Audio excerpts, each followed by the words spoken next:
Hi, I'm Jamie. Hi, I'm Tameika. And we are the Devines. Welcome to this month's episode of Date Night with the Devines. Date Night with the Devines is a show that Jamie and I started the beginning of 2019, really in response to folks who have asked us so much. They kind of follow us on social media and like our posts, and have always said, "Wow, you guys seem, so inspirational. We admire you." And we realized that there obviously was a desire to see more examples of just powerful Black love. And so we decided to introduce you to friends and couples that we admire. And there we birthed Date Night with the Devines. We have this show every third Monday night on Facebook Live and YouTube. So please continue to join us. If this is your first time, thank you for joining us and welcome. And we hope that you come back. If you have seen this before, please continue to support us because we love bringing you really great content. We changed our format a little bit as we are still quarantining. Even though some people are opening up, we are still staying home. Right. Staying home. And so we're doing our show virtually, which has been a little different, but has been so great. So we ask you to continue to support, like our Facebook page, share, invite your friends to watch the show. As we get more and more viewers, we can bring you more and more content. I certainly want to start off by thanking our sponsors because without them, we could not continue to bring you this great show. And our sponsors are Veronica Isaac Insurance Agency, State Farm Isaac Insurance Agency, Jabber and Isaac, my law firm, Visions Made Plain, Style by Nada Rutherford, and congratulations to Nada, who just won an election for the Democratic nominee of coroner for Richland County. We also have Boston First Administrative Management Services and the Possibilities Institute, which is me. So thank you again to our sponsors. And Jamie's going to introduce our guest for tonight. All right. Thank you, Tameika. And again, welcome everybody to Date Night with the Devines. We have with us two powerful couples in the greater Columbia area. These are friends of ours, and we thank them for being with us tonight. We have with us Monica and George Adams, who are with us. Monica is a local educator, and George is the Chief Fire Marshal, City of Columbia. They've been married just about 25 years next month, so we're glad for them, and 25 years is nothing to sneeze at. So thank you so much for being with us tonight. And I will say they are also parents of three wonderful boys, or young men, shall I say, three young men, LaVars, Miles, and Grant. And they also are grandparents to two beautiful granddaughters, Lyric and Karaya. Did I get it right? Yes, right. All right. So as we always start with our guest tonight, again, we say thank you for being here. Then again, this is just our conversation that we just want to share with our friends and others. So tell us a little bit about how did you all meet and how did you know each other was the one for each other? So what who wants to? I'm gonna let Monica talk, but we want to say thank you for the invitation. And we're very happy to be here and be your guys' guest. But I'll let Monica start. Since ladies first. All right. So I've had braces for 3 times. So the first time that I got my braces off was May the 30th, 1987. So I went to the dentist's office, and I normally do see anyone in the dentist's office. So this particular day, I saw this man here with an Eau Claire t-shirt on. So I was like, oh, wow, we have somebody here from Eau Claire. So I said, so do you go to Eau Claire? And his response was, yes. So I said, so what's your name? He said, George. I said, George, you don't have a nickname or something? He's like, yeah, they call me Gigi. So in my head, I had heard of this guy named Gigi. So I said in my head, oh, so this is the Gigi that the girls were talking about. So that was the end of our conversation. So I'll let George tell you the rest. Now, first of all, I did not want to be there. I was a young man. My mom said, actually, I was waiting on a young lady to come to the house that you both know, and she's a politician in Atlanta, Georgia. I'm not going to call her name, but I was waiting on her to come over. My mom said, no, I'm not going to leave you home by yourself. So no fast hair girl can come over here. So That's right. That's right. So my mouth was stuck out and poke out the whole time. So I didn't really want to conversate with Monica at the time. I just answered the question, and that was it. And maybe about 2 weeks, 3 weeks later, I was in Upward Bound program. You guys familiar with Upward Bound? Yeah. Mm-hmm. Yeah. And one of my friends that attended Keenan High School, and we'd already graduated. We were in our bridge year at Upward Bound. And one of my friends that graduated from Keenan High School, he attended school with Monica. And so I asked him to let me see his yearbook. And I was looking for a young lady in the yearbook. Not me. Not Monica, another lady. And so when I opened the page, I opened the book up directly to Monica. And it was almost like, Destined. divine destiny. Right. And when I opened it up, I forgot about the other young lady who I was looking for. And when I saw her picture, I said, Max, this is the young lady I met in the dentist's office. But actually, I forgot her name. And so when I looked, it said Monica Thomas. So I started inquiring about her. And he said, yeah, she's come from a good family. And, her father is pretty mean and he's a karate guy. And so you got to be careful with him. I said, I ain't worried about him. I just want to get her number. I said, do you have her number? And he said, yeah, I can get it for you. And so about an hour later, he came back and gave me the number. And I called her and we talked maybe an hour or 2 hours that evening. Yep. And, we hit it off from there. So that's how it happened. Wow. At the dentist's office, eh? At the dentist's office, getting my braces off. But it really does also show destiny, because George, you had some women. You had the one woman coming over, then you had the one going you were looking for in the yearbook. But I think God was trying to show you, look, I want you to have this one. That's right. Right. That's right. right. I was a teenager and I was in this contest called Mr. Zodiac contest. And so we had to do a talent, and I really didn't have a talent. So one of the things I did was I bodybuilt, and I had a pretty good physique back then. Right. So when I did that, it was a lot of talk over the town about me. Yeah. So that's how I heard Gigi. One day I was coming from class, and there were some girls in front of me, and they were like, did you all go to the Mr. Zodiac contest? Did you all see Gigi? And they was just talking about this Gigi guy. So when he said Gigi, I was like, oh, okay. So that's him. Okay. So anyway, that's how we met.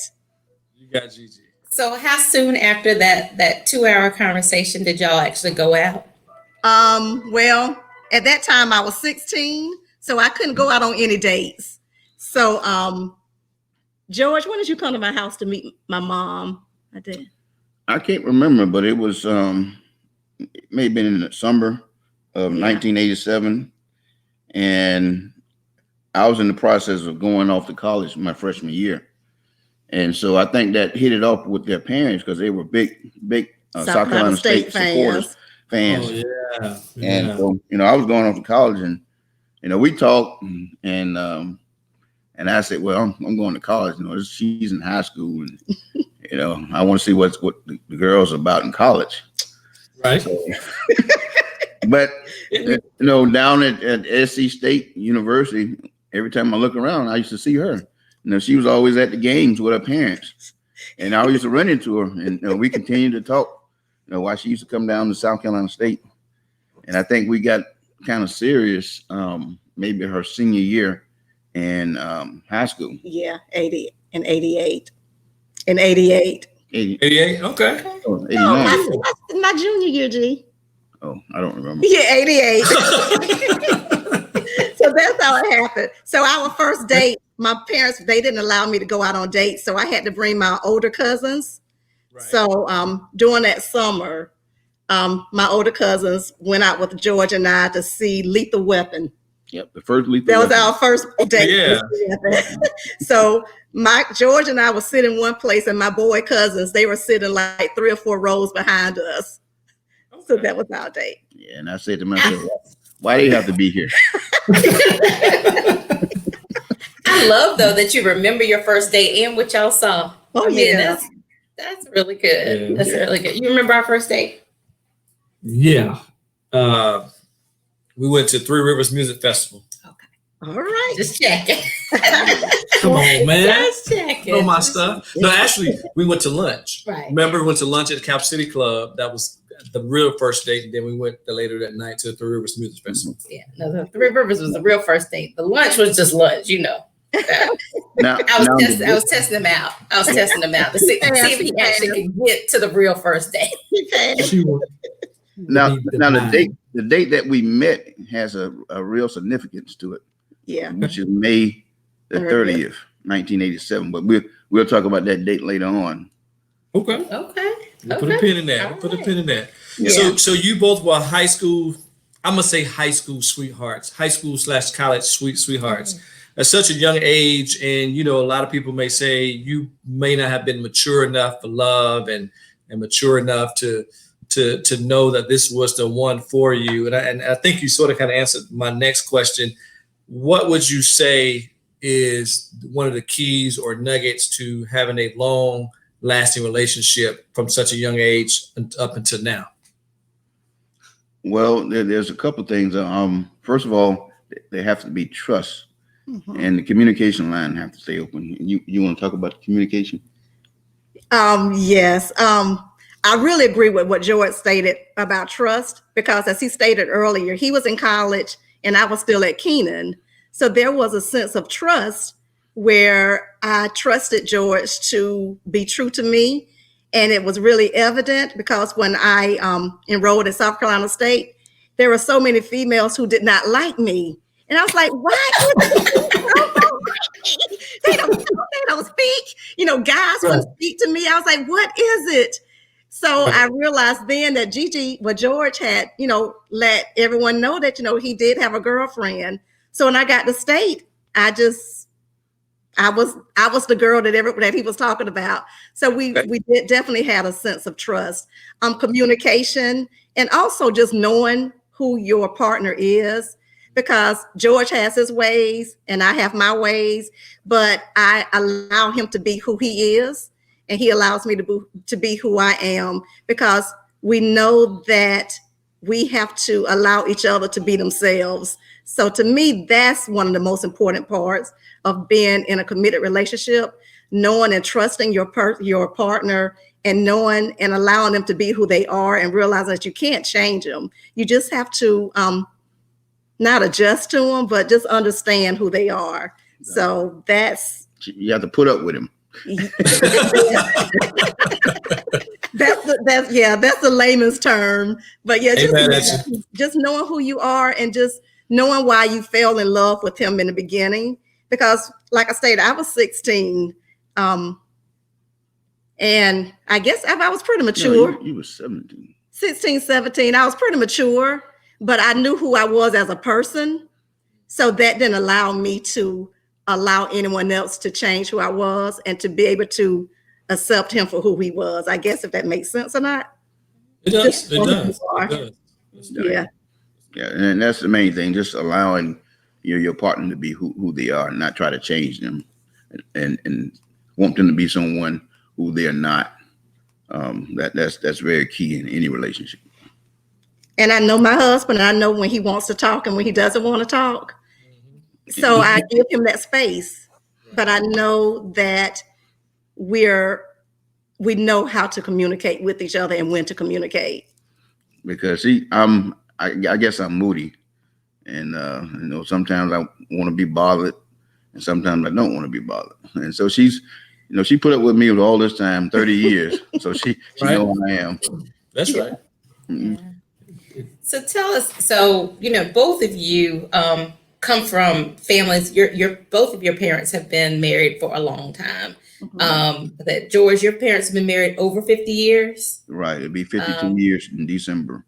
52 years, wow, what a blessing. And Monica, the Thomases, they've been married for over 40 years. Mm-hmm. Yeah, so you guys have seen that. What influence do you think of having those examples of a strong marriage has had on the strength of your marriage? From my standpoint, with my mom and dad, putting Christ first, making sure Christ is either first or either the center of the life, and also for the wife to allow the husband to be the man of the house. And when I say that, there's certain things. Of course, my daddy's old school. My daddy's be 86, his birthday. Right. And Congratulations. There's certain things that a man should do. And that's how I was brought up. And there's certain things a woman should do. And so that's how I was raised. And that's my expectation. And of course, when Monica and I, we got together and got married, we laid out some expectations. And I say, well, as a man, man needs to take care of this. And she allowed that. And that way it doesn't, take away that autonomy from that man. So from my perspective, with my parents, just having Christ at the center of your life and then the woman allowing the man to be the man of the house. And my parents are the same. They both are very spiritual. Grew up in the church all the time, Sunday night, Wednesday night, all the time. But you remember that? Yeah. But what I really see now, and what I've always seen in my parents, is their sense of partnership. Like right now, they own a karate school, so they have always done things together, from different businesses, karates. I mean, they just do everything together. And that's what I grew up, seeing my mom and dad having a partnership. And not only did I see that partnership, it was evident within the community. So if you see Tony, you see Brenda. If you see Brenda, you see Tony. So it's a partnership that they had. And another thing that my parents do often is that they laugh all the time. Yeah, they just have a good time together. And that's what I saw growing up. With my daddy being in business, I'll never forget, I was in the 6th grade and just hanging around my parents. They would always take me with them to like their business meetings and things of that nature. And at the time when I was in 6th grade, I think they was doing Amway. So my daddy would always say, okay, my nickname is Nikki. So he was like, okay, Nikki, when you meet people, you shake their hands and you tell them, my name is such and such and such. What's your name? Nice meeting you. So when I went to 6th grade, I was like this new girl. So I met my homeroom students, my peers, and I introduced myself and I shook their hand. I said, hello, my name is Monica. Nice to meet you. What is your name? Nerd ever. I just got that from my parents, just being in a partnership and loving and spending time with each other and just laughing and having fun. So that's what I saw with my parents. And that is obvious because that's what we do, as a couple. We've always together, always spend time together, and even in partnerships. We got a couple of business ventures. We have a cleaning business, and oftentimes when you can't get your workers to do the job, it's me and Monica, doing the job. And then we sell luxury bed sheets and pillows, and we don't really advertise that, but Monica, a lot of people come to her, and we have repeat customers. So we also, do things together and have a partnership together as well. Yeah. That's TV. Mm-hmm. Oh, I forgot. Sorry, I'm used to taking breaks or whatever. But so when we would film before, we take a commercial break. But that's why I said thank you to our sponsors at the beginning, and then I was going to say thank you at the end because the way we're doing it now, we actually don't have the commercial break because we don't have the film crew. Keep it straight. That's right. You are so our partnership and our businesses. This part of the business I run, as y'all can tell. That's right. That's right. Listen, I know my lane. I know love belongs here. I know my lane.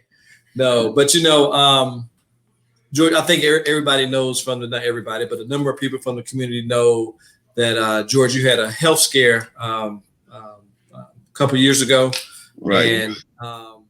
And we have marriage vows and we have this covenant with each other. And to me, covenant means covering or to commit. And it says in sickness and in health. And I see that you guys are still together after 25 years, through financial stability or instability, through health, through your sickness, you all still together. What would you attribute that to? Just your strong stay together? Well, of course, we talked about the health scare. I was diagnosed with a kidney disease 17 years ago. And of course, it got worse, later on in the years 2016, 17, it got worse where the doctor told me that I needed a kidney. And of course, we had some matches. And of course, one day we found out about the exchange program. And with the exchange program, anybody could give in exchange for a kidney. For example, if Monica give her kidney to someone else, I can get one from a stranger. And so that was very powerful that she was willing to do that. I talked to a lot of couples, and a lot of couples say, no, I don't think I would do that for my spouse. And I say, really? I mean, because, I would give an arm or a leg or organ for my wife. That's right. If her life depends on it. And of course, it's obvious that she would do it for me. And that date, which was May the 30th, she actually gave her kidney on that same day that we met 30 something, was it 30 years? Yeah. Yeah. 31 years, 31 years after we met. She gave her kidney on the 30th, and I had my transplant on the 31st. Yeah, that and I looked at, the significance of 5:30. We met on 5:30. I gave my kidney on 5:30. I had to be in the operating room at 5:30. So I actually looked up a Bible verse, what is this 5:30? So it was spoke of when the lady who had the problem with the blood, and she touched the hem of Jesus' garment. Yes. I can't remember the chapter. The book, but it was 5:30. And I want to say maybe Mark. I don't want to give you the wrong, but it was around that. It was 5:30. I was like, oh my gosh, this is such a significance. So when people ask me, they're like, Monica, were you afraid? I was like, no. I mean, I was never afraid because I had faith and I knew that God had us. And I never wavered on. As soon as the doctor told me that I was able to give my kidney to George or give my kidney to someone else, I was ready that day. I had no doubts because I knew that God had us, and I knew that he was going to make sure that everything was fine and that we were fine and that we were covered. What was so when you think back, the guy who I gave my kidney to, George and I actually met maybe 2 weeks prior. We had no idea that the guy that I gave my kidney to was the guy that we met 2 weeks prior.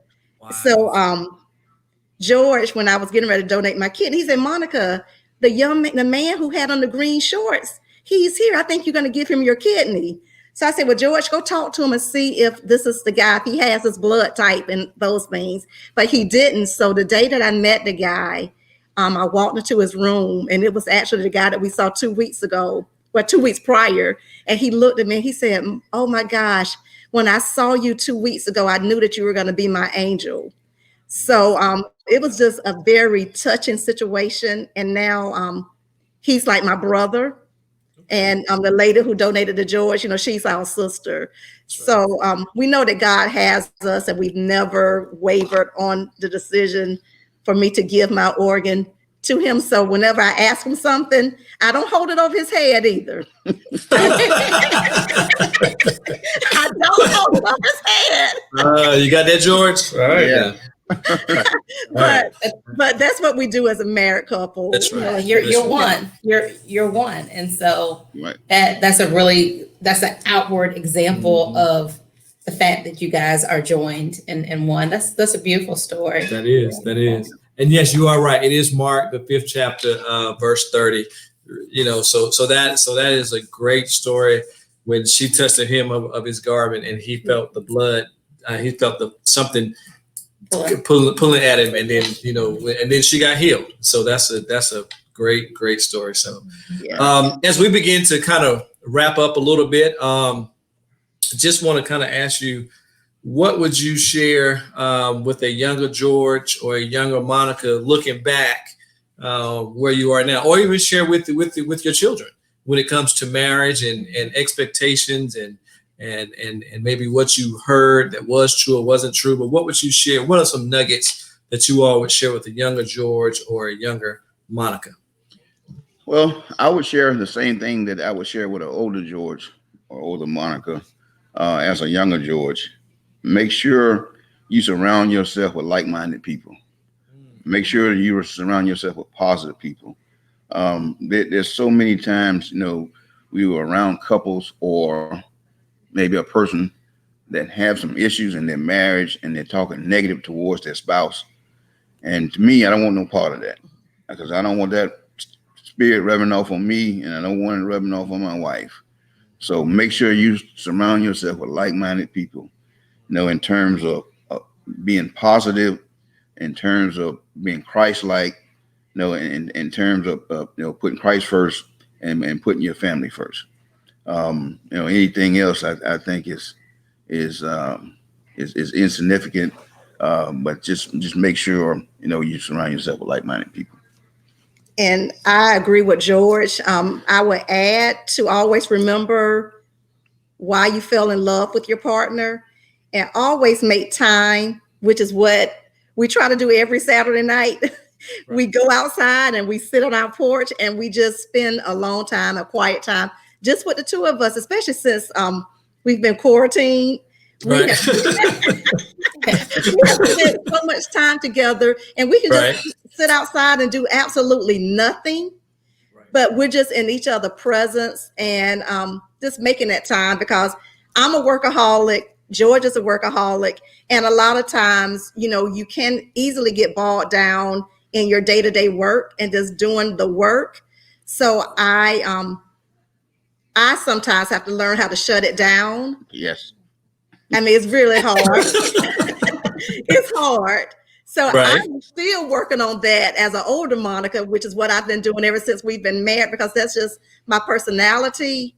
But just being able to spend time alone and relearning each other and just rediscovering, why you fell in love with each other. And to add to that, like Monica said, we're workaholics.